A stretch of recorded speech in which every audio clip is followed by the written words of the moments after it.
Doctor Satish Jarkiholi ಅಭಿಮಾನಿಗೆ ಬಳಗದ ವತಿಯಿಂದ ನಡೆಯಲಿರುವ ಈ ಪತ್ರಿಕಾ ಸ್ಪರ್ಧೆಯ ಪೂರ್ವಭಾವಿಯಾಗಿ ಪತ್ರಿಕಾ ಪರಿಷತ್ತನ್ನು ಇವತ್ತು ಕನ್ನಡ ಸಾಹಿತ್ಯ ಭವನದಲ್ಲಿ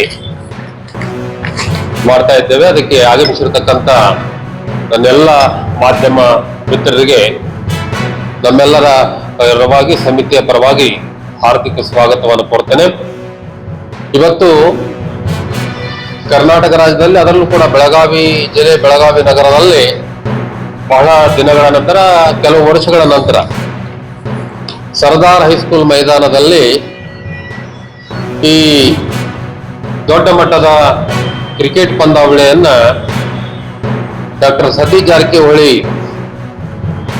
ಕ್ರಿಕೆಟ್ ಪಂದ್ಯಾವಳಿಯನ್ನ ನಾವು ವಿದ್ಯುಕ್ತವಾಗಿ ಅದರ ಉದ್ಘಾಟನಾ ಕಾರ್ಯಕ್ರಮ ನಡೆಯಲಿದೆ.